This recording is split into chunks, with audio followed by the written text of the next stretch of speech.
This is the Soprafino Dellarocca produced by Brigh. Dellarocca was the original engraving artist that created the images for this deck in the early 19th century in Italy.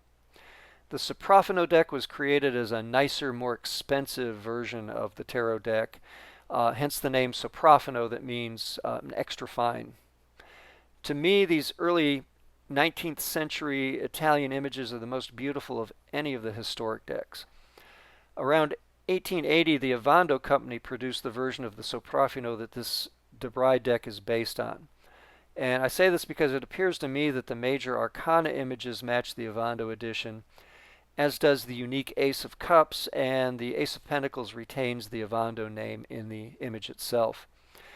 De Brigh's edition retains the colors and the images of the Avando, but obviously with modern print technology, they've been able to give the images a clear and precise look. And they're just beautiful to look at. Even the minor arcana cards are very attractive. They've placed keywords on the cards, which is great for people who are just learning to read the tarot. Experienced readers, of course, will have differing views on the use of keywords, and that's just up to personal taste. I think the choice of background color combined with the soft tone of the images just makes this a very attractive deck. I like the color pattern on the backs of the cards also.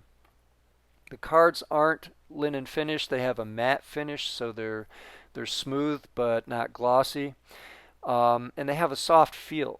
They shuffle nicely, but they're difficult to fan out. They don't seem to want to come apart as you slide them.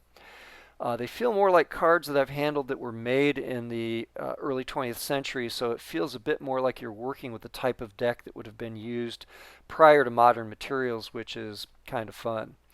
I'm going to enjoy working with them because the artwork's just so enjoyable to look at.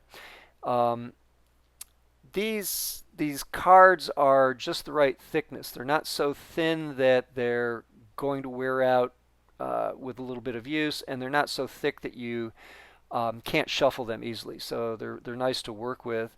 Um, this deck just looks and feels like the tarot deck you would expect an wizened old reader wearing a shawl and a smoky tent to have placed in front of you years ago.